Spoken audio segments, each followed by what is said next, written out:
Hare Krishna, Dandavat Pranam to all. Thank you for Hare joining. Krishna Prabhuji, Dandavat Pranam. Hare Krishna Prabhu, Dandavat Pranam. Hare Krishna, Hare Krishna Prabhuji. Prabhu, Dharmesh Prabhu, Priyanka Mataji, Bharat Bhushan Prabhu, Shanti Mataji, Madhurima Mataji. Welcome to today's session. So we'll quickly start with the prayers.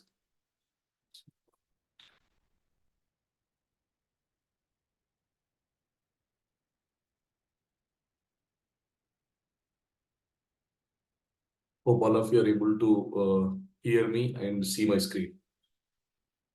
All right? Yes, Prabhu. Yes, Prabhu. This session is dedicated to His Divine Grace A.C. Bhakti Vedanta Swami Prabhupada. So please recite the prayers along with me at your place by being on mute. Om Ajnanatimirandasya Gnanajanaशलाकं चक्षुरुन्मीलितं येन तस्मै श्रीगुरवे नमः श्रीचैतन्यमनोभीष्टं स्थापितं येन भूतले स्वयं रूपा गता मह्यं ददाति स्वपदान्तिकं वन्देऽहं श्रीगुरु श्रीतपदकमलां श्रीगुरु वैष्णवांश्च श्रीरूपं साक्षातं सागना रघुनाथान्वितं तं सजीवं साद्वैतं सावधूतं परिजनासहितं श्री कृष्ण चैतन्य देवम श्री राधा श्री राधा कृष्ण पादसागल ललित श्री विशाखान्वितांश नमो विष्णुपादाय कृष्ण पृष्ठाय भूतले श्रीमते भक्ति वेदांत स्वामी निति नामिने नमस्ते सरस्वती देवी गौरवाणी प्रचारिणी निर्विशेषा शून्यवादी पाश्चात्य देशधारिणी नमो महावदन्याय कृष्ण प्रेम प्रधायते कृष्णाय कृष्ण चैतन्याय नामने तुसे नमः। हे कृष्ण करुणा सिंधु दीनबंधो जगतपते गोपेशा गोपिका कांता राधा कांता नमोस्तुते तप्त कांचन गौरांगे राधे वृंदावनेश्वरी वृषभानुसुते देवी प्रणमामि हरिप्रिये वाञ्छाकल्पतरुभ्यश्च कृपा सिन्धुभ्यः च पतितानां पावनेभ्यो वैष्णवेभ्यो नमो नमः। जय श्री कृष्ण चैतन्य प्रभु नित्यानंद श्री अद्वैत गदाधर श्रीवासादि गौर भक्त वृंदा हरे कृष्णा कृष्ण कृष्णा हरे हरे हरे राम राम राम हरे हरे नारायणं नमस्कृत्य नरं चैव नरोत्तमं देवीं सरस्वतीं व्यासं ततो जयमुद्रे मुखं करोति वाचालं पङ्गुं लङ्घयते गिरिं यत्कृपातमहं वन्दे श्रीगुरुं गिरिधारणं परमानन्दमाधवं श्रीचैतन्येश्वरम्। ओम नमो भगवते वासुदेवाय ओम नमो भगवते वासुदेवाय।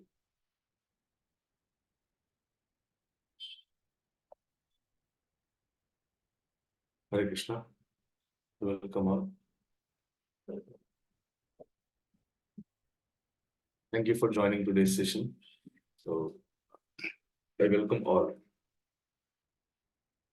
Okay, so today we are going to discuss about one of the exalted acharya in our parampara. Can anyone guess who is that acharya whom we are going to discuss today? Anybody? Any wild guess? Prabhupada, Srila Prabhupada. His Grace Srila Prabhupada. Okay. Anybody else? Saraswati.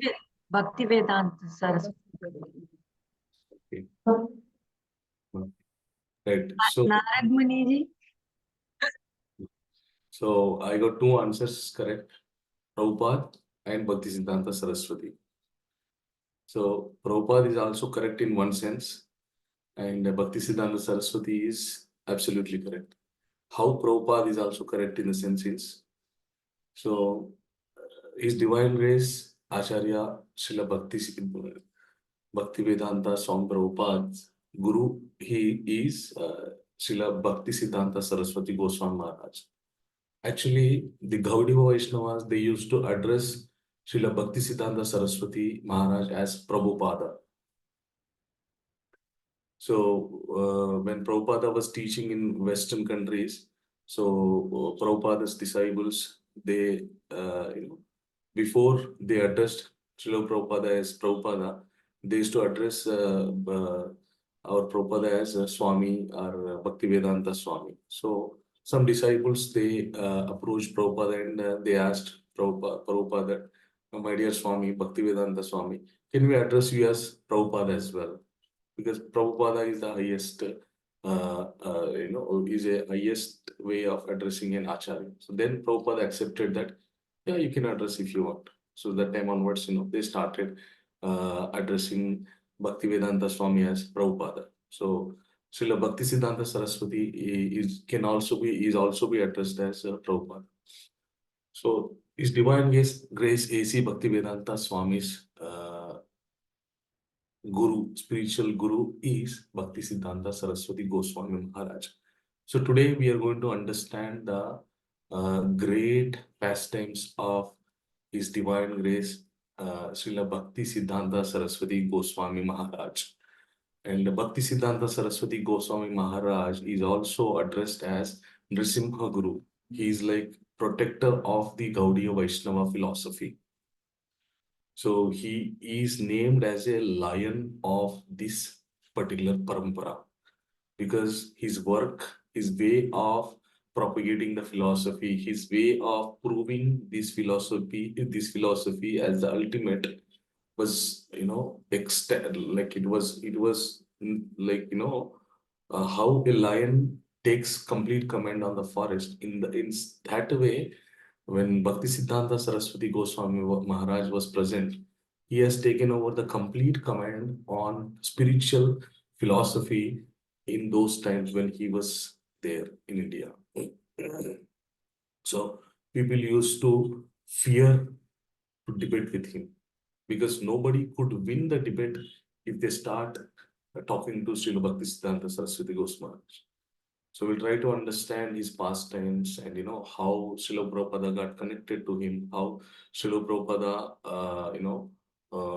followed Bhakti Siddhanta Saraswati. All these things we will try to understand. And before that, we will chant the prayers of Bhakti Siddhanta Saraswati Goswami Maharaj.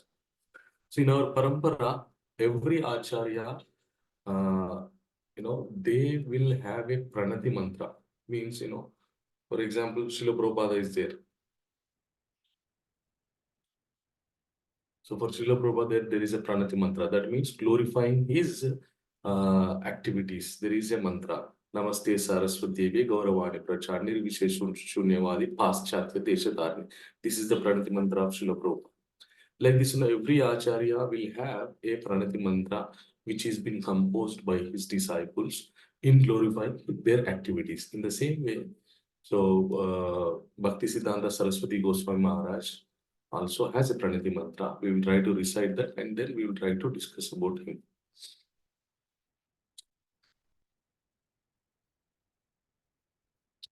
So how many of you know Bhakti Siddhanta Saraswati Goswami Maharaj? How many of you heard of him?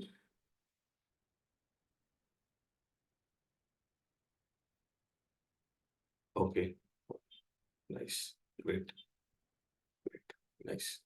So we'll try to understand more about him today. Great, good.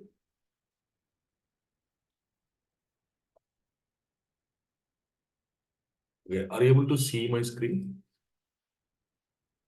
Yes, So Prabhu. yeah, Srila Bhakti Siddhanta Saraswati Pranati Mantra. Okay. I'll read the mantra and I'll ask, anybody can read the translation. And you can also recite along with me while I'm reciting the Pranati Mantra. Okay. Namam Vishnu Padaya Nama Om Vishnu Padaya Krishna Prasthaya Bhutale Krishna Pristhaya Bhutale Srimate Bhakti Siddhanta Srimati Bhakti Siddhanta Saraswati Iti Namine. Saraswati Iti Namine. Can anybody read the translation? I offer my respectful obeisances unto His Divine Grace, Bhakti Siddhanta Saraswati, who is very dear to Lord Krishna, having taken shelter at his lotus feet. Thank you. Thank you, Bhakti. So, next sloka.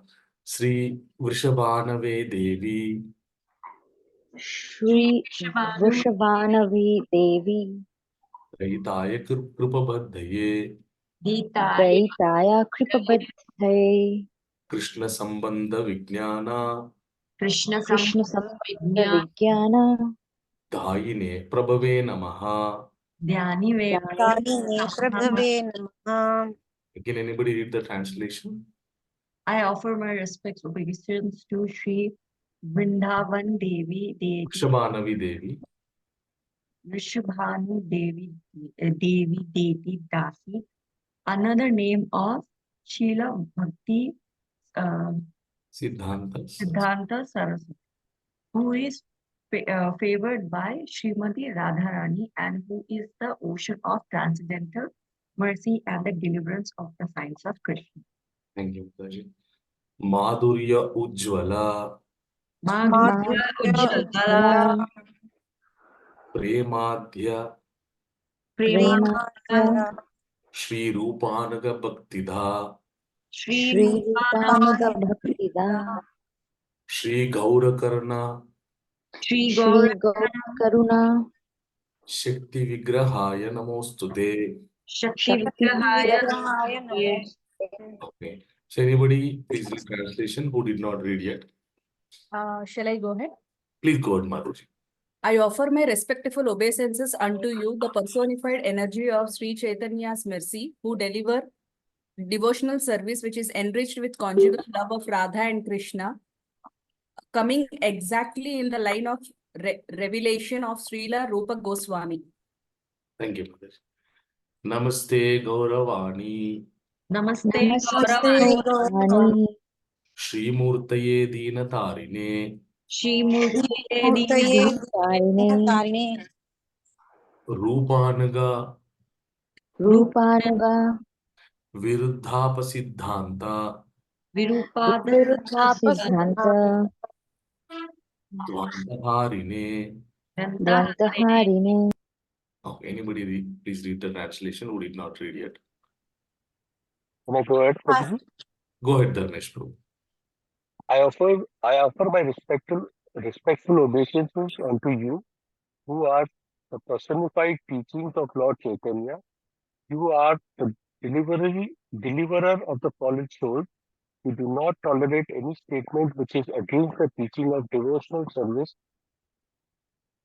penetrated by Srila Rupa Goswami. Thank you, bro. Wonderful. So those were the pranati mantras of Bhakti Siddhanta Saraswati Goswami Maharaj. So always it is very, very important to pray and beg, plead the mercy of our Guru Parampara before we endeavor to progress in spiritual life, because prayers play an important role in helping us to grow in our spiritual life. So the acharyas, they come to enlighten the normal human beings like us. Okay. So they don't have any other selfish motive other than propagating the Krishna Bhakti. And one such acharya was Bhakti Siddhanta Saraswati Goswami Maharaj. Okay. So uh, I guess all of you are clear about who is Bhakti Siddhanta Saraswati Goswami Maharaj. So Bhakti Siddhanta Saraswati Goswami Maharaj is the spiritual guru of His Divine Grace A.C. Bhakti Vedanta Swami Prabhupada, our Srila Prabhupada's immediate guru, the spiritual master who directed him, initiated him. Okay, is Bhakti Siddhanta Saraswati Goswami Maharaj. So tomorrow is his disappearance day. It means that on 1936, December 31st night, Bhakti Siddhanta Saraswati Goswami Maharaj disappeared from this mortal world and went back to the immortal world, to the Goloka. Okay. So in remembrance of his disappearance day, today we are discussing about his life history and a few pastimes, and we will try to understand and grasp some what we say wonderful leelas that he performed. So Bhaktisiddhanta Saraswati Goswami Maharaj was the son of Bhakti Vinoda Thakura. Have you ever heard of his name, Bhakti Vinoda Thakura? Yes, Prabhu. Wonderful. Bhakti Vinod Thakur was one of the great acharya who composed many Vaishnava songs. In fact, Bhakti Vinod Thakur was the greatest gift to the Gaudiya Vaishnava parampara, because before Bhakti Vinod Thakur appeared, whatever philosophy that was given to us by Chaitanya Mahaprabhu was completely interpreted, and people were trying to follow in their own way. They have interpreted in such a way that they came up with their own choices of rules, and they have completely diluted the actual philosophy of Krishna Chaitanya movement. And when Bhakti Vinod Thakur appeared, so he was a intelligent, he was a scholar. And in those days, Bhakti Vinod Thakur was a magistrate under the British government. He was magistrate to one particular court, okay, and simultaneously he performed many other roles as well. By being magistrate, he also pursued his spiritual life, and at one point of time, he was a superintendent, take care of the Jagannath Puri Jagannath temple. And Bhakti Vinod Thakur he was a intellectual, and he started studying the Krishna, the Bhakti philosophy from different acharyas. And he again re-established, again reformed the actual Krishna Chaitanya philosophy by eradicating the apasampradayas. There were many, like 70 apasampradayas were famous in those days, which were nowhere connected to Krishna consciousness, but being propagated as Krishna consciousness. So Bhakti Vinod Thakura, with his knowledge, he researched, he explored, he studied many scriptures, and he debated with all those philosophers who interpreted the Krishna consciousness, and he re-established and he made the uniform Krishna consciousness from his time onwards. And when he did such great work, he wanted one successor who can propagate that to that furthermore. Then he had a desire of having a son who can take care of the legacy after him. So Bhakti Siddhanta, Bhakti Vinod Thakur was one such great man in those days that British government, they respected him, honored him with a high degree that Bhakti Vinod Thakur was not interested to perform as a magistrate, but they requested him to take care of that responsibility, and they have taken care of him in such a way that they have provided with him all facilities so that he can smoothly perform his job. So they even went into such a way that the British government, from the court to his home, they have laid a railway track so that he can be picked and dropped. So nowadays in our jobs, in our software jobs, we get that facility of pick and drop from home to office. In those days, Bhakti Vinod Thakur used to get that facility, pick and drop via train. Because British government was so impressed with his work. So people who can, if 6 people try to do some work, Bhakti Vinod Thakur used to do alone. But the Bhakti Vinod Thakur used to finish that work, which is done by 6 people in one go. So such was the talent. That was the talent of Bhakti Vinod Thakur. So he wanted a son, and by Jagannath Swami's mercy, he was blessed with a son. And Bhakti Vinod Thakur named this son's name as Bimala Prasad. Bimala Prasad means the Prasad of Vimala Devi. So in Jagannath Puri, a temple in Puri Jagannath, so in the courtyard of Jagannath Swami's temple, you will find another temple called Vimala Devi's temple. Vimala Devi is none other than Parvati Devi herself. So one day what happened, Narada Muni went to Vaikunta, and he met Lord Vishnu, and he took the Mahaprasad of Lord Vishnu, and Narada Muni ate Mahaprasad. And then he went to Kailas and he met Shiva, Lord Shiva and Parvati over there. When he first met Lord Shiva inquired Narada Muni that, where are you coming from? Then Narada Muni replied, I'm coming from Vaikuntha and I just had Mahaprasad. Then Mahadev, Lord Shiva, he requested Narada to give some Mahaprasad to him. Then Narada Muni, he had little bit left over and he gave that to Lord Shiva. Lord Shiva ate that and he experienced the bliss of Mahaprasad. Then Mother Parvati came and she asked the Mahaprasad. Then Narada Muni, he said, I don't have, there is no more Mahaprasad, it is completed. We both shared and we ate. Like that they replied.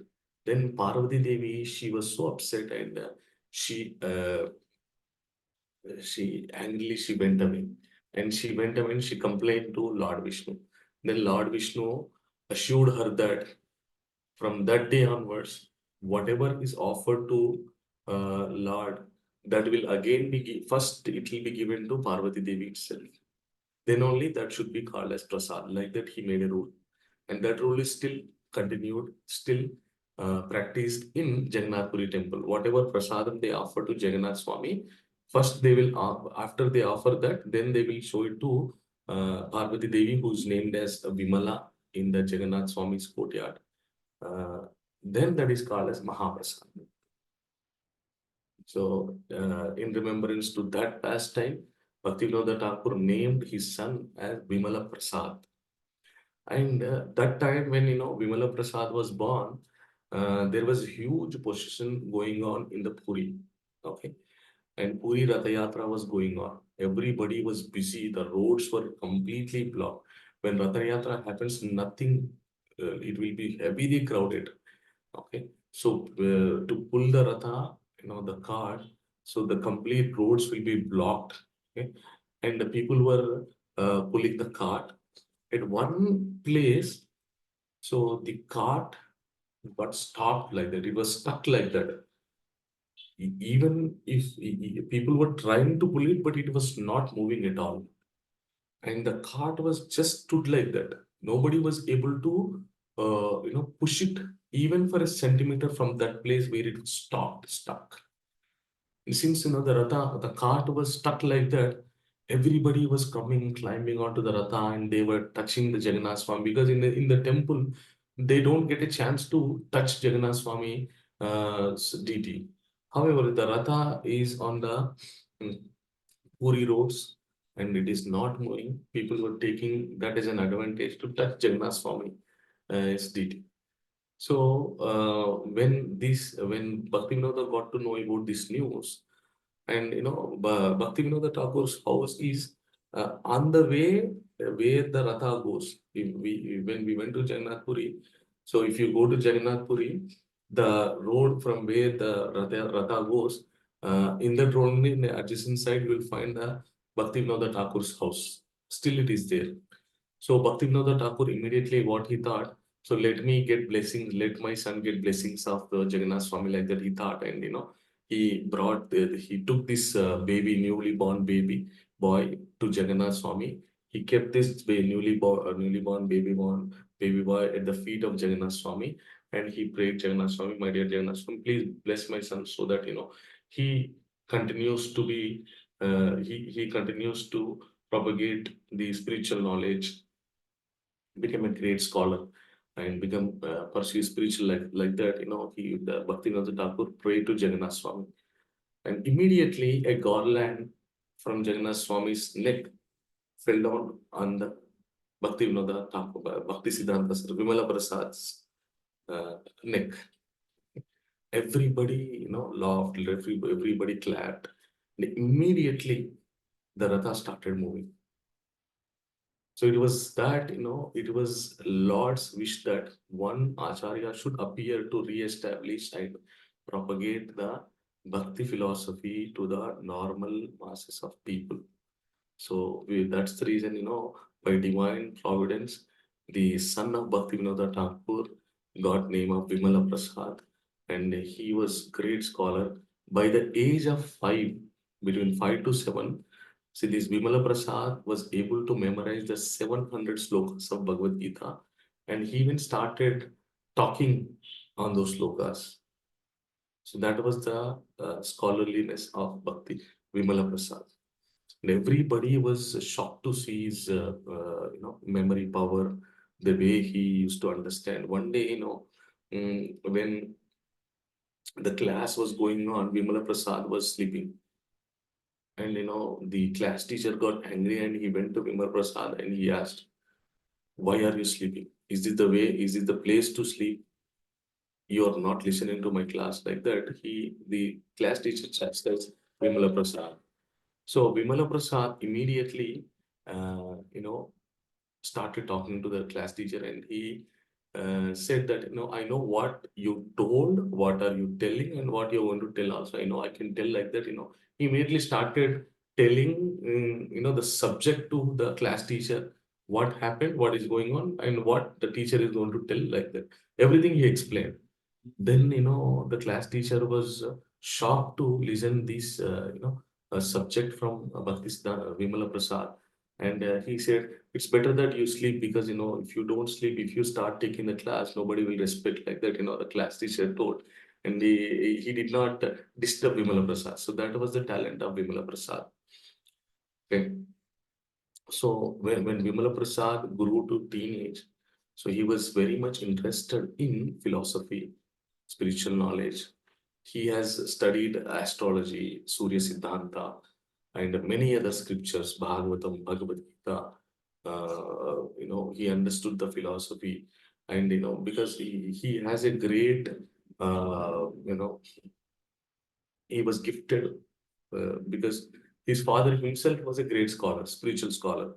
So whatever he has doubts, his father used to clear, and he used to learn quickly.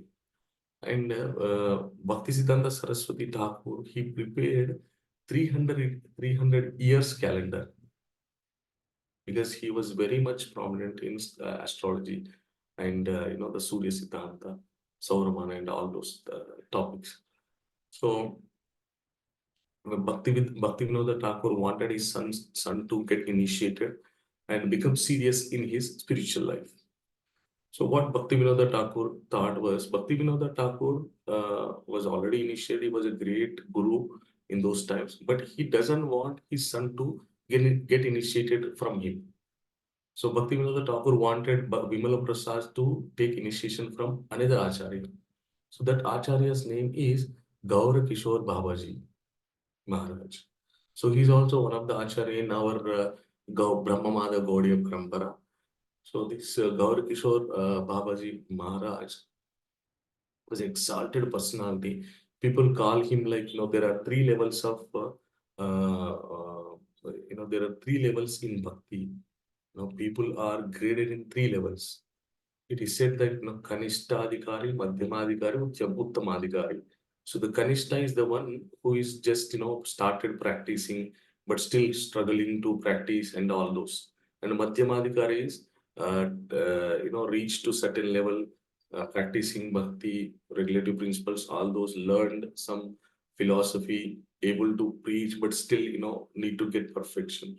And the Uttamadhikari is the one who is completely perfect, is an example of pure devotee. So those personalities are called Uttamadhikari Bhaktas.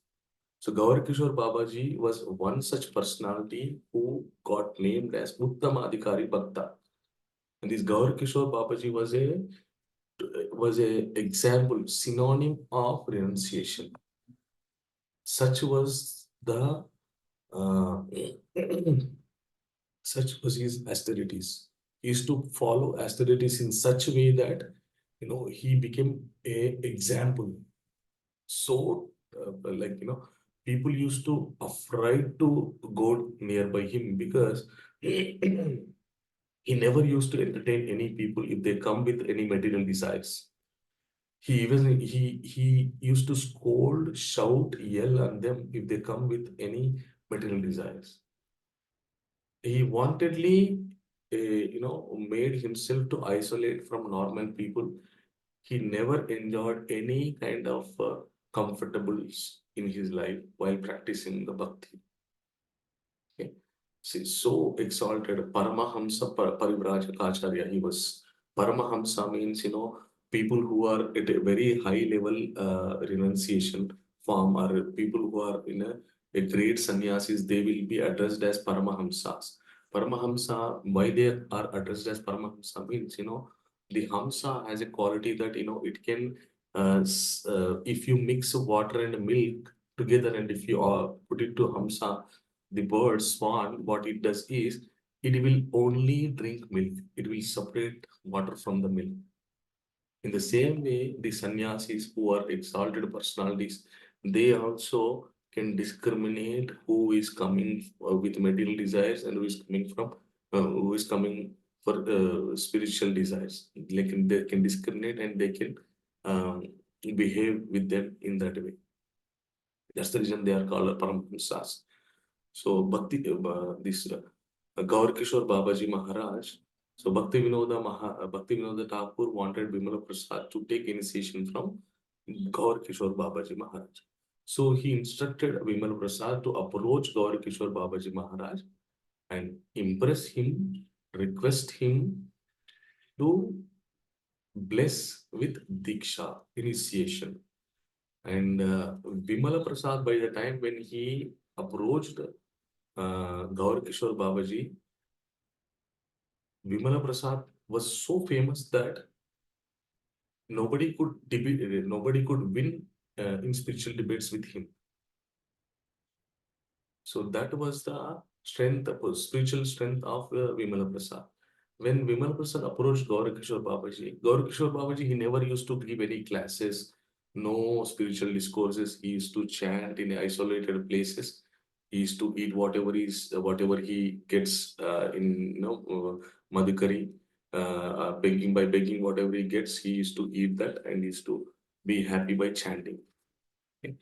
So when Vimala Prasad approached Gaur Kishore Babaji Maharaj, Gaur Kishore Babaji Maharaj laughed at Vimala Prasad that, see, this is the biggest joke of today, that a scholar is coming to a beggar for initiation like that, Gaur Kishore Babaji Maharaj, he addressed Vimala Prasad. So Gaur Kishore Babaji further spoke to Vimala Prasad and said, so are you joking or are you serious? Then Vimala Prasad said that, I am serious. I want to take initiation from you. My father wanted me to take initiation from you. At any cost, I wanted to take initiation like that, Vimala Prasad decided and he fell on the feet of Gaur Kishore Babaji Maharaj. Then Gaur Kishore Babaji Maharaj, what he said is, okay, fine, if you have decided, then we will see, we will discuss this. So you come after a few days like that, Gaur Kishore Babaji said. Then Vimala Prasad, he approached Gaur Kishore Babaji after a few days. Then Gaur Kishore Babaji came and Gaur Kishore Babaji asked, why did you come? Then Vimala Prasad said, no, I said that I want to take initiation from you. And now I'm ready. I want to take. Oh, okay. You said right. Okay, fine. Today I don't have mood. Come tomorrow. He used to say like that. Then again, when Vimal Prasad approaches him the next day, then Gaur Kishore Babaji used to say, like, Chaitanya Mahaprabhu asked to wait for some time. Let's wait for some time. Like that, for 10 to 15 times, Vimal Prasad went to Gaur Kishore Babaji Maharaj and Gaur Kishore Babaji, wantonly procrastinated the initiation process. So, see, the reason why he did is because Gaur Kishore Babaji wanted to understand the seriousness. Because initiation is not a normal thing. It is not just like a changing a road. It is a lifetime commitment. It is one of the biggest responsibility. Those who are serious in spiritual life, those who are serious in promoting the Krishna Bhakti to others, they should aspire to take initiation, Diksha.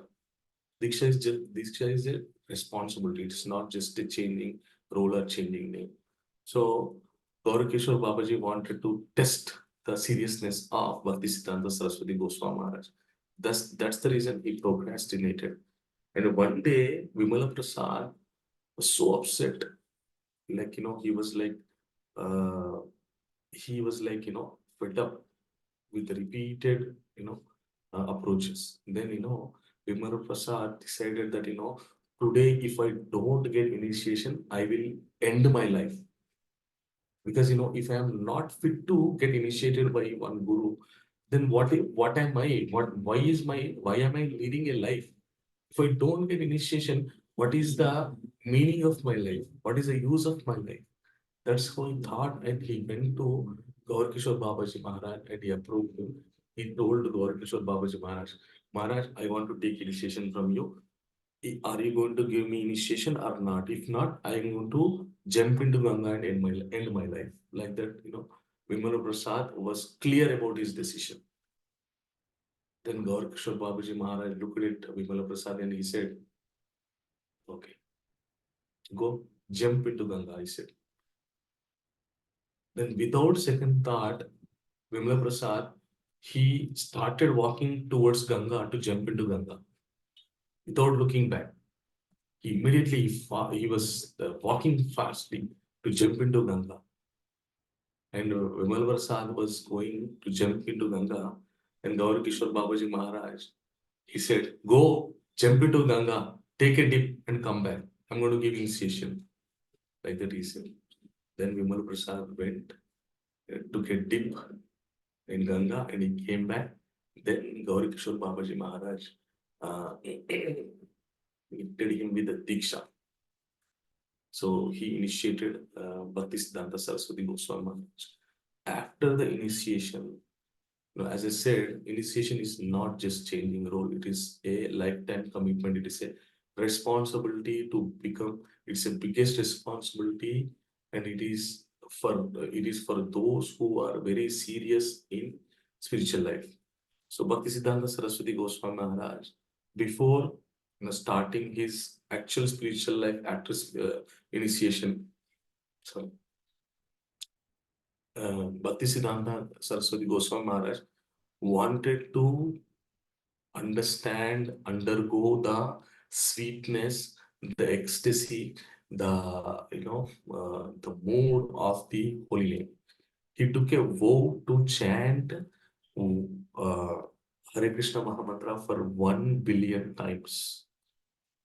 Before Bhakti Siddhanta Saraswati Maharaj started preaching after initiation, he spent 9 years of time to chant Hare Krishna Holy Mantra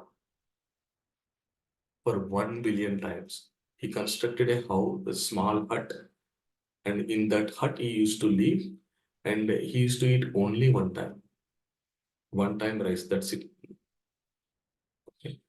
And he used to spend his entire time in chanting only. For 1 billion times he chanted Hare Krishna Mahamantra, and then after he started preaching, propagating the philosophy. He was such a scholar, he was a great scholar that, in those days, simultaneously, the Krishna consciousness is going on till date also. There are some other philosophies, like, there is one famous philosophy which should not be practiced, which is an interpreted philosophy, that is Mayavad philosophy.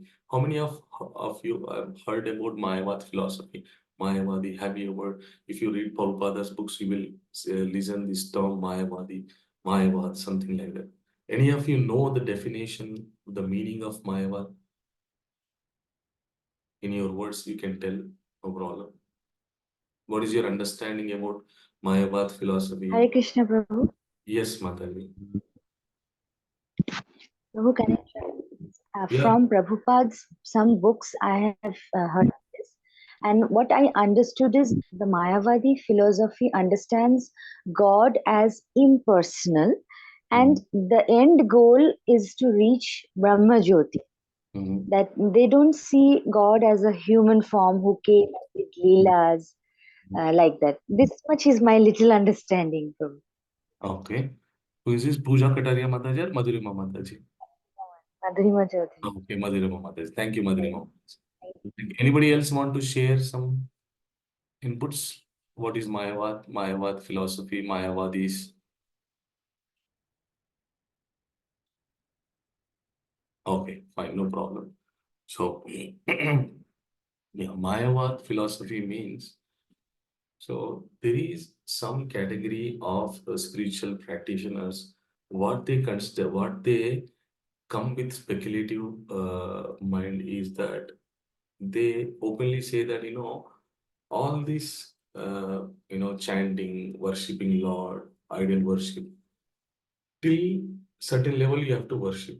When you realize that the supreme personality of Godhead, when you realize that you are the part and parcel of God, when you realize that God is living in with you within you, when you realize this truth, then you don't have to worship anymore. You can stop worship and you can stay with that feeling only, assuming that you are God.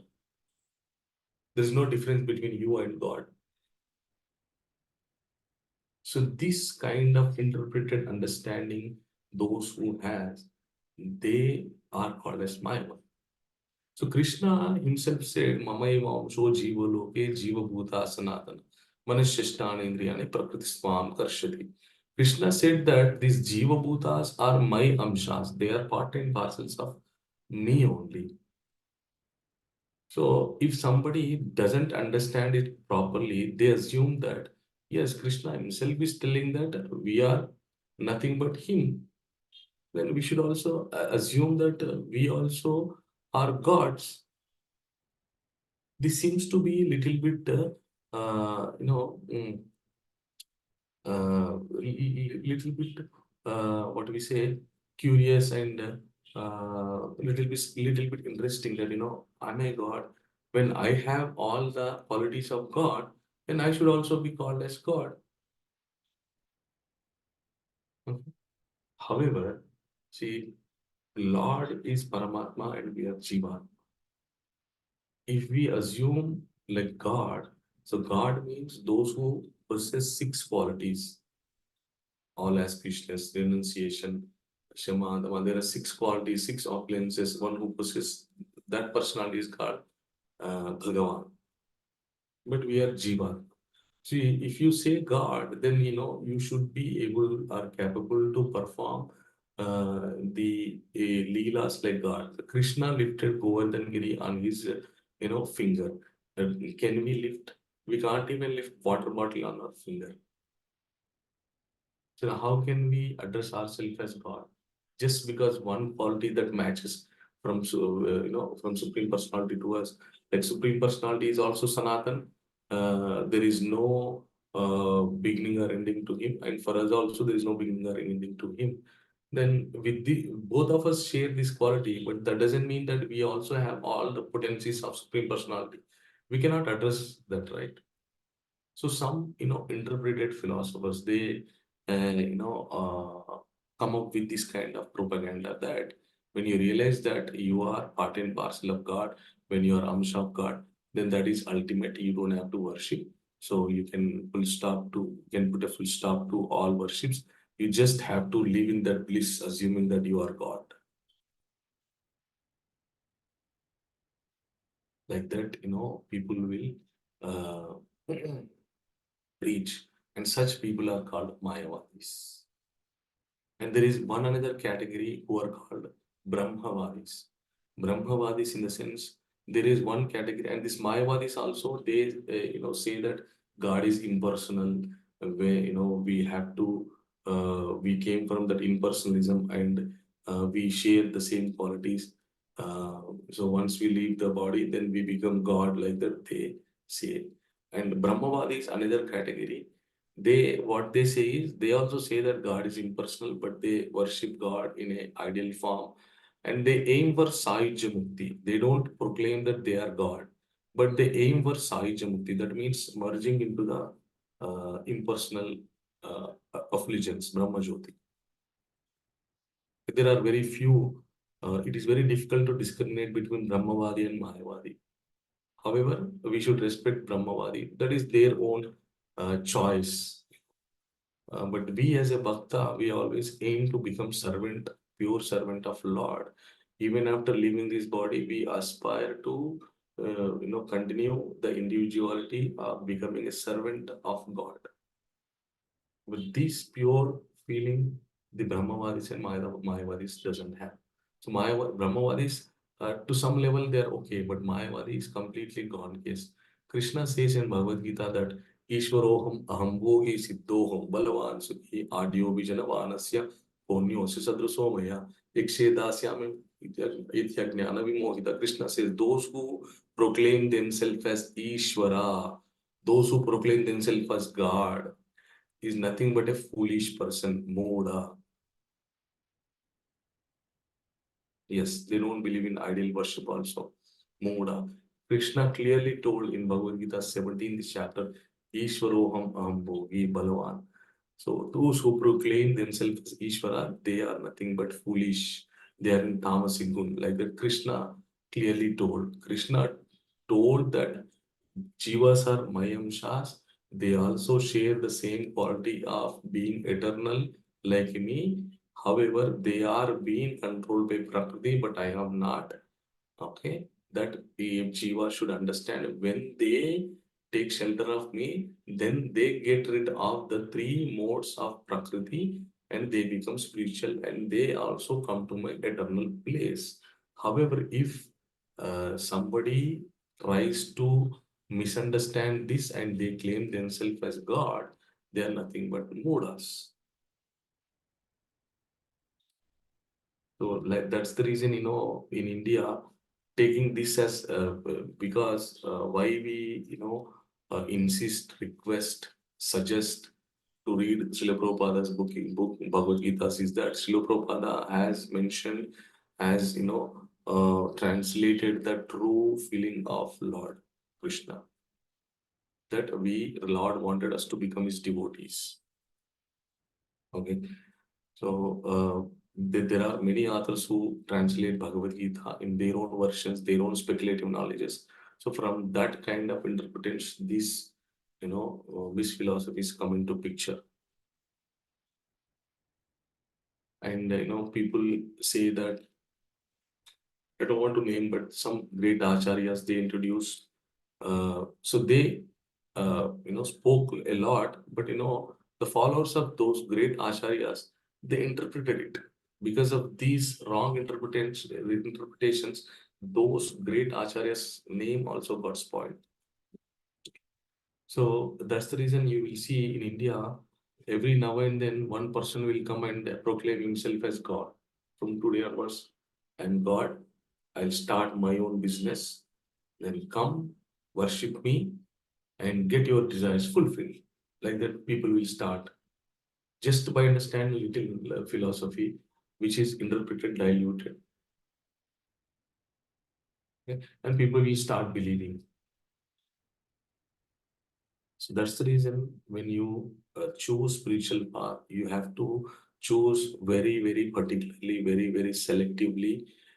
First of all, you have to understand from which sampradaya this is coming, this particular sect is coming. Do they have right parampara? Who are their previous acharyas? Are they connected to Vyasa Bhagavan's philosophy or not? From what scriptures they are talking? That you have to clearly check, understand, and then only you have to choose to continue in that particular sampradaya.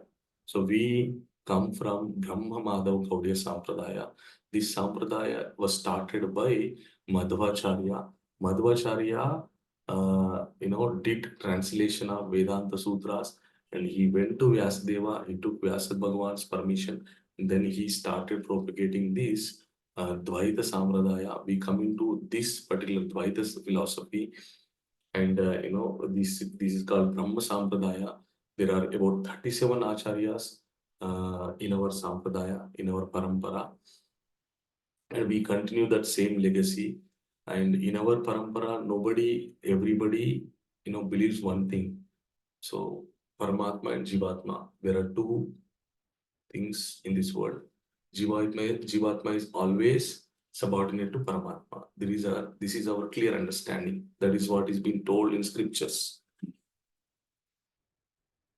And great acharyas also said this.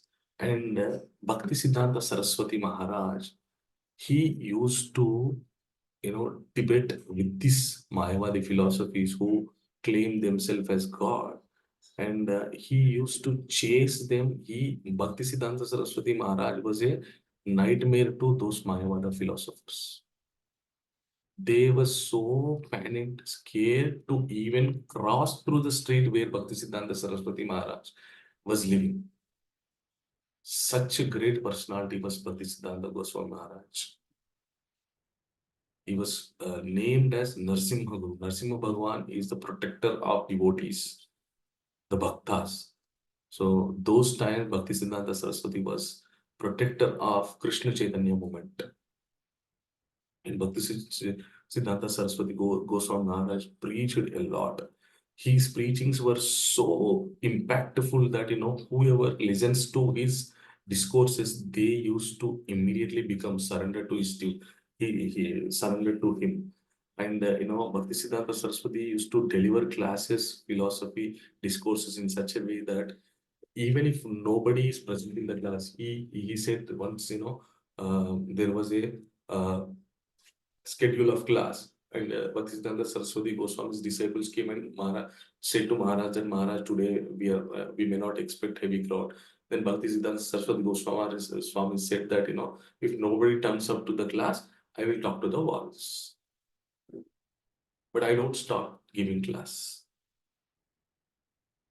That was the determination of Bhaktisiddhanta Saraswati Goswami Maharaj. So one day in 1922, Srila Prabhupada happened to meet Bhaktisiddhanta Saraswati Goswami Maharaj. Srila Prabhupada had a friend. This friend took Srila Prabhupada to Bhaktisiddhanta Saraswati Goswami Maharaj, telling him that there is a exalted Acharya came in Bengal, Kolkata. So because Prabhupada was from childhood, he was a great good devotee. So his friend took him to Bhaktisiddhanta Saraswati Maharaj. And when first time when Bhaktisiddhanta Saraswati Maharaj saw Srila Prabhupada and his friend, then Bhaktisiddhanta Saraswati Maharaj instructed him one thing, that you young youth, both of you are talking very good English. Why don't you preach in Western world? In the first site itself, Bhaktisiddhanta Saraswati Maharaj instructed Srila Prabhupada to take up a responsibility of preaching in Western world because his English was very good. And his bhakti, Bhaktisiddhanta Saraswati Goswami Maharaj understood the bhakti spark in Srila Prabhupada. And then, Srila Prabhupada was not completely convinced with the spiritual life that point of time, because, that point of time was a great moment in Indian history where the Quit India movement, the Satyagraha movement, all these independent, freedom India, all these movements were going on. And Prabhupada was a follower of Gandhi, Mahatma Gandhi. Then Prabhupada started talking to Bhaktisiddhanta Saraswati Goswami Maharaj that, my dear Maharaj, you're saying that we have to become devotees of Lord. But before becoming devotees, we should have some individuality. We should have independence. Now we are being controlled by Britishers. We should first get independence. Then, we can choose to become devotees. We will be independent to practice our culture like that. Prabhupada started, talking to Siddhanta Saraswati Maharaj. Then Bhaktisiddhanta Saraswati Maharaj tried to explain him that, we are not controlled by some Britishers, some Mughals or somebody. We are being controlled by Maya. We are being controlled by our senses. We are being controlled by a repeated birth and death cycle. First, we have to get rid of that, not this so-called independence and all. So today you are assuming that Britishers are ruling you. Tomorrow somebody else. Tomorrow somebody. Always you will get ruled by somebody or some or other. Today may not be these people are yours. Tomorrow you will be ruled by your people only. Like that, Bhaktisiddhanta Saraswati. His intention was not to discourage the freedom movement, but he wanted people to understand what is actual independence. The actual independence for a Jivatma is getting rid of birth and death cycle, understanding their actual position from where they came from. So yesterday, how many of you heard the Tulsi Maharani story?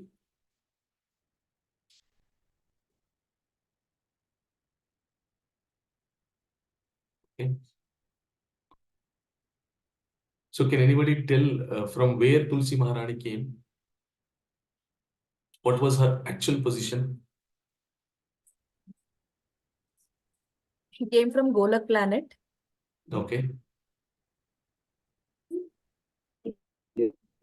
He was a She was one of the gopi in Golak Okay. planet. So once when Radharani cursed her, Uh-huh. she came to the material world. And likewise Shankachuda also, right? Yes.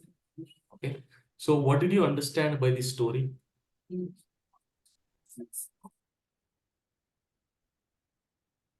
Anything you can share, no problem. in Golabdham, we should not behave like humans. And Okay. because of her behavior, she came. So we need to have a personality beyond human personality. Thank you. Thank you for sharing your comments. I request all of you, to share your input so that it will be interactive, and we will also understand what are you understanding. Okay. So one thing that okay, yeah, right. Thank you, Bharat Prabhu. So the important thing that we have to understand is like Shankachuda and Tulsi Maharani. They were residents of Goloka. They came back to planet Earth because of some mistakes that they have did. Don't you think that we also did same mistakes and came to planet Earth? Don't you think that we also had a position in spiritual world with the Supreme Personality of Godhead? We misused that and we came to Earth, and again we are trying to re-establish that connection. How many of you agree with me?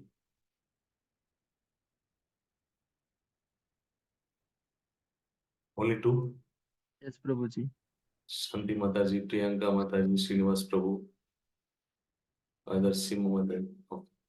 So thank you. So see, the spirituality means understanding our true position. See, we were the residents of spiritual world. So once we had a desire to behave independent from God, that's the reason we had to take birth as a human form. However, when you get this form, when you experience all the miseries in this form, then you have to understand that, this is not my actual position. Why am I undergoing all these miseries? Why shouldn't I try to go back to my original position? If you keep this, if you keep this thought aside and if you try to pursue something else, then it is waste of time. This human form of life is waste for you. Again, you have to undergo even more lives, even more deaths. Okay, so so Bhakti Siddhanta Saraswati Goswami Maharaj wanted Prabhupada to understand the actual miseries of human form of life, not being controlled by somebody, some human being. You have been controlled by Maya, you have been controlled by your senses. First of all, get rid of this. If everybody understands that, their original position was spiritual position, then nobody will disturb anybody. Everybody will try to endeavor for spiritual position only. When they have to endeavor for spiritual position, first and foremost understanding that they have to they have to understand is God is omnipotent, God is omnipresent, God is present everywhere in everybody's heart. So if I'm not respecting in my co-human beings, it is nothing but I'm not respecting God. So I have to behave myself and I have to respect everybody. If everybody has such feeling, then there is no suffering. There is harmony everywhere. So people forget this, precious knowledge, and they strive for something else. So Bhaktisiddhanta Saraswati Maharaj wanted Prabhupada to understand this actual spiritual knowledge. And in one sitting itself, Prabhupada was able to understand the actual intention of Bhaktisiddhanta Saraswati Maharaj. He was not completely convinced, but convinced to a good level. And then Prabhupada took leave from Bhaktisiddhanta Saraswati Maharaj from that one meeting. He left, and after 5 years, Bhaktisiddhanta Saraswati Goswami Maharaj wanted to establish. He established around some 64 Gaudiya Maths, or more than 64 Gaudiya Maths across India. More than that, I don't know the exact number. So, Bhaktisiddhanta Saraswati Goswami Maharaj wanted to establish one center in Kolkata, where Prabhupada was living. Prabhupada was a businessman. He was a pharmacy distributor at that time. And when Bhaktisiddhanta Saraswati Maharaj wanted to establish a center nearby, Prabhupada's pharmacy center, then somebody told him that there is one good businessman over here who is very much interested in spiritual life, so he can help us in promoting our center, like that somebody told. So coincidentally, again Bhaktisiddhanta Saraswati Maharaj and Prabhupada met once again. Then Prabhupada was so much impressed that this personality whom I met 5 years back still is in my memory. Still, his teachings are influencing in my spiritual life. I met him, like the Prabhupada thought. And from that time onwards, Prabhupada started becoming serious a disciple to Bhaktisiddhanta Saraswati Goswami Maharaj. Yeah, thank you, Krishna Rao Prabhu. 108 months, Gaudiya months, Bhaktisiddhanta Saraswati Goswami Maharaj established, including, in England and other Germany, other countries as well.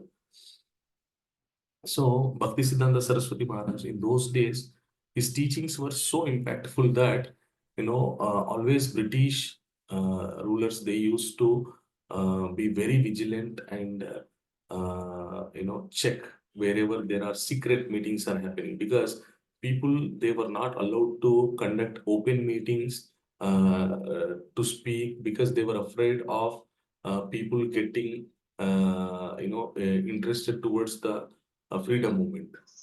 Wherever they find people, wherever they find gatherings, they used to, the British, soldiers, the British police used to disturb that. And one day, these Britishers, what they did is, they have sent some of their police to the mutt where, Bhaktisiddhanta Saraswati Goswami Maharaj was giving lectures, to find out whether Bhaktisiddhanta Saraswati Maharaj was talking about freedom movements or what. Then the cops who went and started listening to Bhaktisiddhanta Goswami Maharaj, they never returned back to Britishers. They became disciples of Bhaktisiddhanta Saraswati Goswami Maharaj. And they were British rulers. The collector was so much shocked that where did these cops went, and we have sent to find out what is happening in Bhaktisiddhanta's mutt. They never returned. Again, they have sent a few of them. Again, they became like that. Then they stopped. Something is wrong. It's good that we don't send people to Bhaktisiddhanta. They are not becoming freedom fighters, but they are disappearing. Because Bhaktisiddhanta Saraswati Maharaj's classes were so philosophical and so knowledgeable that once if they hear one class, they will understand the real position of them, and the Kundalini, the Brahma Jignasa will increase, and they will start thinking that what is my real position. Yes, my real position is a spiritual position. I have to seek for a guru. I have to take his shelter. I have to practice my spiritual life, like that. They used to think and follow Bhaktisiddhanta Saraswati Goswami Maharaj. And one day, what happened? There were many disciples of Bhaktisiddhanta Goswami Maharaj. So there was one disciple for whom they gave a responsibility to build a temple. And this disciple was so sincere, disciple follower of Bhaktisiddhanta Saraswati Goswami Maharaj. He spent a lot of time, will collect a lot of funds, and he was able to construct a temple. However, what happened? Meanwhile, in between, what happened? He got in touch with one woman, and he started developing a illicit relationship with that woman. And others found out, and they asked him to leave. They scolded him, and they asked him to leave the ashram. And that disciple, he left. But he was so happy, he was regretted, he repented that, he misused the, the ashram life, he misused the uh, association of devotees because of, this illicit connection. But, nobody was ready to understand his repentance. So he immediately left the ashram and he went off. Then, the temple was completely constructed, and for the inauguration program, the other disciples, they invited Bhaktisiddhanta Saraswati Goswami Maharaj. And when Bhaktisiddhanta Saraswati Goswami Maharaj came, he asked one question to the other disciples. I wanted to see that disciple who contributed major contribution in developing this temple. Everybody was silent.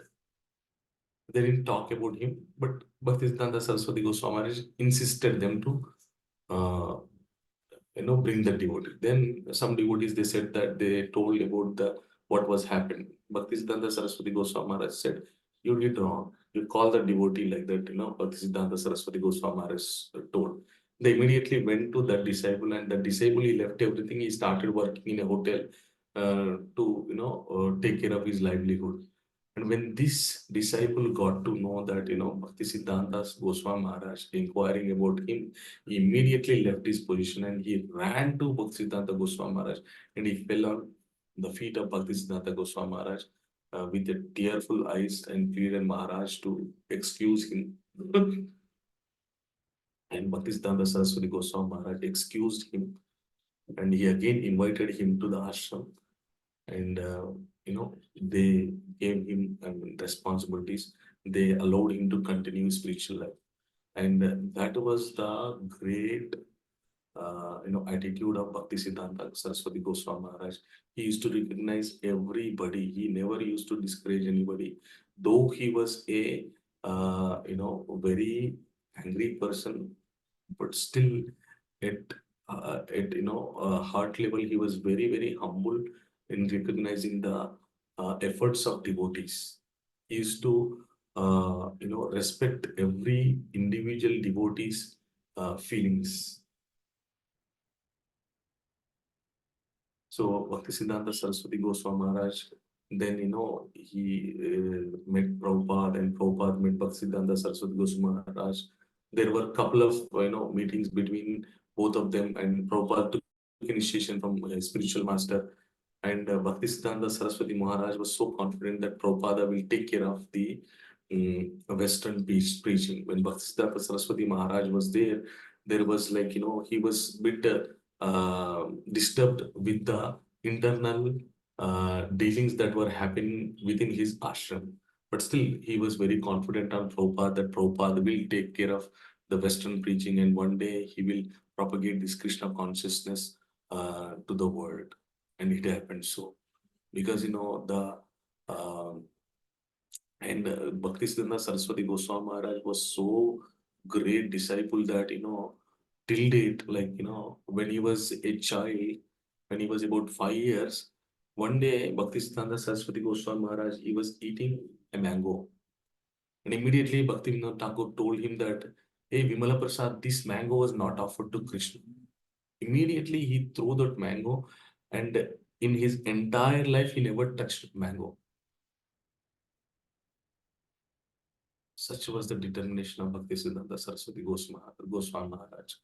So his legacy was continued by Srila Prabhupada, and because of him, today the Gaudiya Mat, Gaudiya Ashram, the Krishna consciousness movement is still getting glorified everywhere across the world. And in 1936, December 31st, on that day,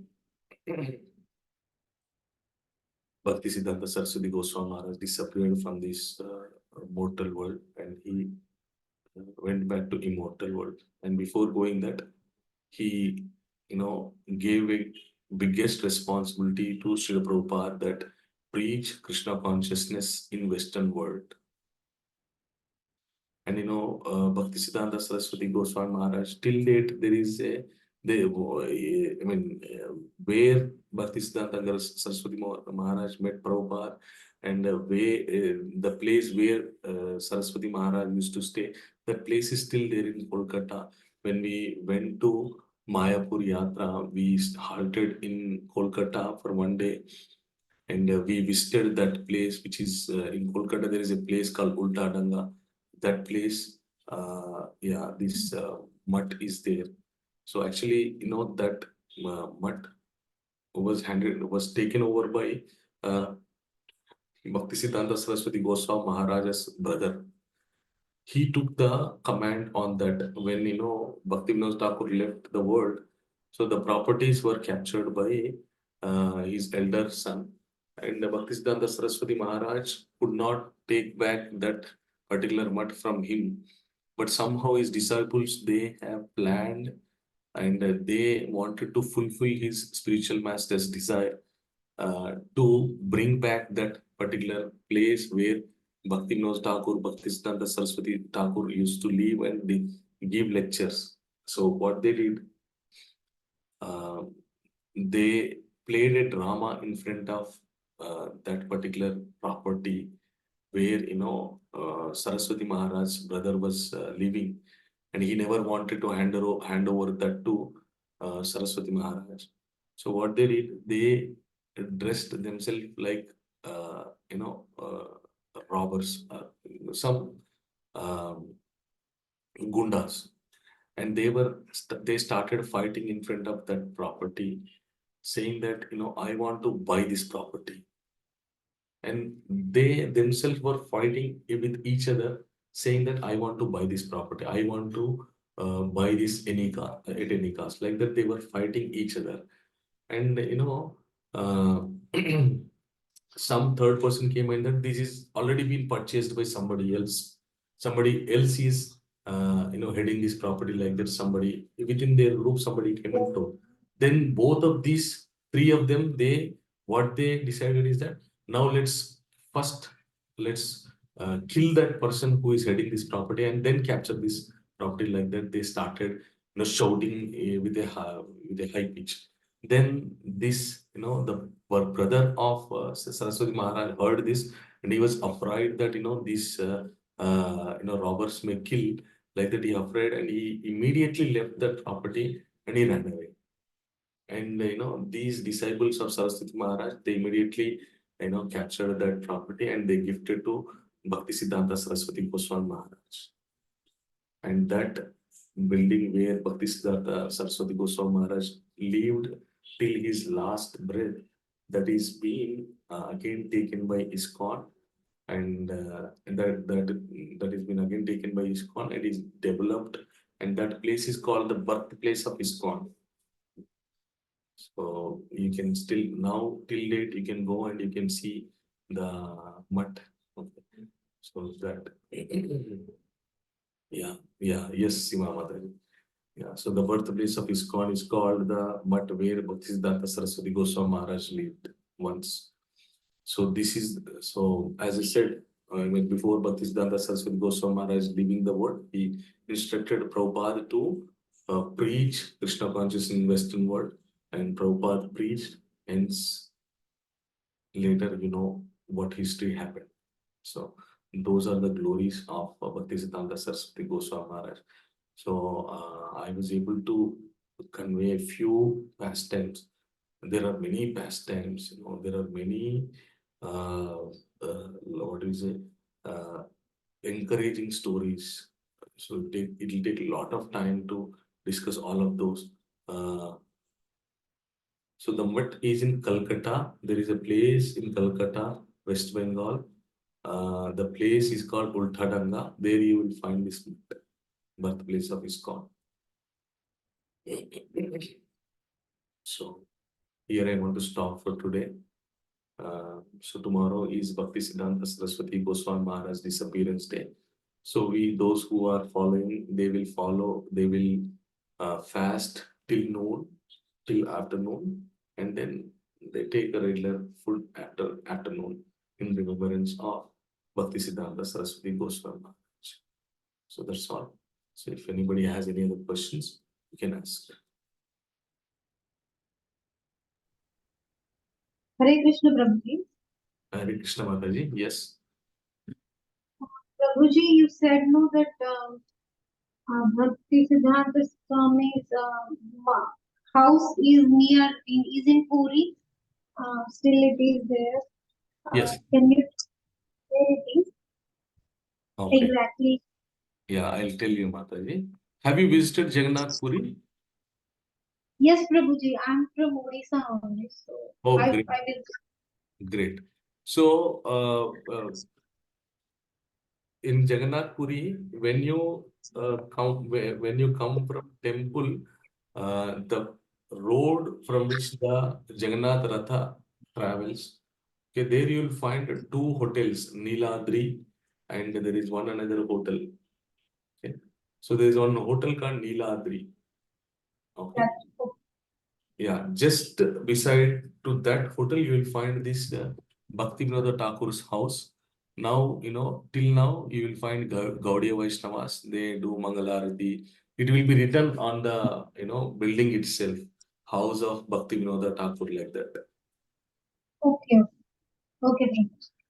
Yeah. Yes, Thank you, Sima. Prabhuji. Welcome. Hare Krishna, Prabhuji, Pranam. Hare Krishna Madhavi, Pranam, Pranam, Pranam. Yes. Prabhu, what is this meaning of the mutt exactly? Like, what's the difference between the mutt and the temple? And mutt. So, is there any difference between the mutt and the temple? Okay. So, Yeah, mutt. Mutt and temple. Temple, uh, is a worship place. Mutt is a worship place. Plus, the brahmacharis, sannyasis, they live in that place. Okay. Like, for example, it is a resident, you can say Mutt is a resident to the people who follow the brahmacharya or sannyasi ashram. In temple, of course, some temples, they will have mutts along with them. Okay. Okay. So some temples, they will also have mutt, but some temples, they won't have mutt. So it is not mandatory for a temple to maintain a mutt. However, but for a mutt, whoever follows a particular sampradaya, they will have certain centers for their disciples to who are very serious, who renounced their material lives and who came out of their material background and who wants to become so serious, who wants to seriously preach and propagate the philosophy or that particular sampradaya. So they will create a center, okay, and in that center they will start living. So those places are called mutt. But in temple you will not see any Derived from Hare Bhakti is derived from Maha, Krishna. that is converted. Hare Krishna Prabhu, end of Yes, it is Sri actually Venkatesh Govinda. derived from Maha. It is derived from Maha. Actual word is Matha, Okay. but that is converted to Mat, M-U-T-T, Mat. Okay. So it's a place to live like a college and other things, what we call as college earlier. They used to call it as Matha. Now it is transformed to Mat, Yeah. the place of studies and other things. So they do like Vedic colleges, ashrams and other things. That is what they call it as a Matha. That means all activities, everything that takes place there. Yeah. So that was called as a Matha, and then it got converted like Raghavendra Matha. And most of Math is very, very, very popular in Karnataka, Lingayat. Yeah. So usually, simple understanding is that those who are serious, they try to they lead their life in one particular place. Those places are called mutt. Like that we can understand. Okay. Okay, Seema Mataji. Is that fine? Yes, Prabhuji. Thank you so much. So, anybody else has any other questions? So, Venkatesh Sri Govindas Prabhu, would you like to add something more? regarding Bhakti Siddhanta Saraswati Goswami Maharaj.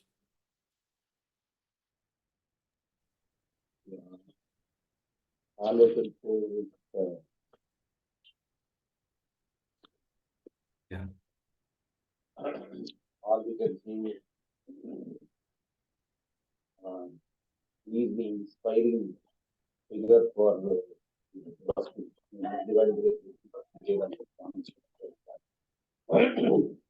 So he's called also as the Lion Guru. And extremely, I think, how much ever you want to say about Siddhanta Saraswati Thakur is not sure. But then,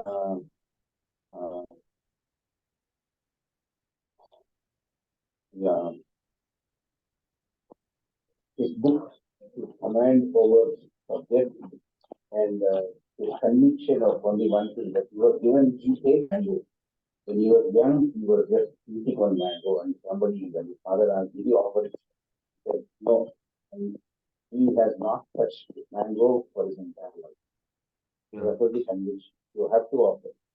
And other thing is, he says, unless you chant 1,000 times the Mahamantra, only then you actually, okay, 1 minute. You can turn off your video, Prabhu, because that is taking a lot of network bandwidth. You can just. It's okay. Yeah, yes, Prabhu, it's okay. Now this is okay. Yes, Prabhu, wonderful. Yeah. So, so what is there was he was given a mango to Yeah. eat. So he Yeah. just ate that mango, and his father had asked, "Did you offer it to God?" He said, "No." From that day onwards, he has not taken anything without being offered to Lord, and he has not touched a mango in the Yeah. entire life. Right. And the other thing was, unless you chant 1,000 times, if you chant 1,000 times only, he says God is going to accept anything called as a, if you want the Lord to accept, then you have to do 1,000 times of chanting. And then he accepts. Now you see, there were the times when there be the what do you say, there's the Vedantic or the Vedic culture, which was very strong then. So at that time, where the Vedic culture and other things which were very, very predominantly strong, you can find that what they say is the methodology was very, very, very, very strict. And now it is becoming diluted. So we don't know how much more it is going to get diluted in future. But at least from that side, to if we compare from what it was Bhakti Siddhanta Saraswati Thakur's time to here, we can find that there is almost 50-60% of dilution. Furthermore, how much of dilution is going to take place, we don't know. Because acceptance of any strict kind of a policy is very difficult for people to follow. Say like, no, this is how it has to be done. So they will say, no, I don't have time. I don't want this. I have to follow. I mean, I don't have time to follow. Money becomes the prime necessity. So time management becomes difficult. Then survival becomes difficult. So keeping all these in mind, maybe the strictness with which people are going to follow, that will get diluted. That's what I feel. Because when you read the Vedantas, suppose you go for Jnana Yoga, Vedantas, if you want to read, read and understand Vedas, it is going to be one of the most difficult tasks. And you don't want Jnana Yoga, you want directly to come to Bhakti Yoga. Bhakti Yoga, you will say that you have to do a lot of renunciations for you to become a Bhakti. If you want to follow Bhakti, you have to do renunciation on. So why you have to do a renunciation, people will have to ask, will have to get answers for why you want to do this.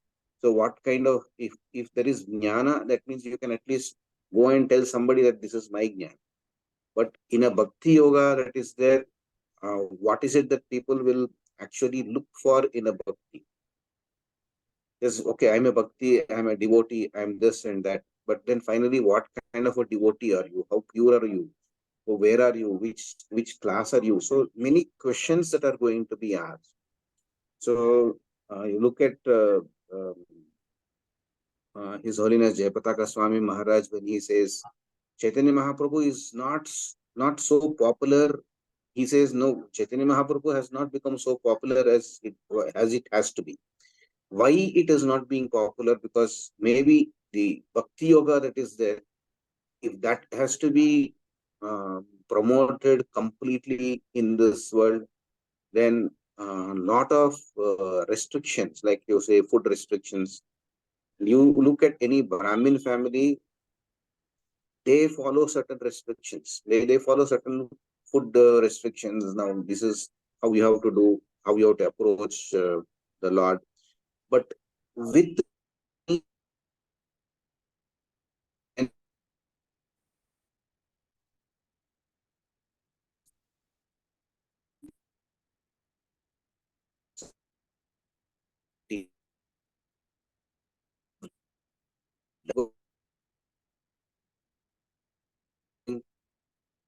Your voice is breaking, Prabhu.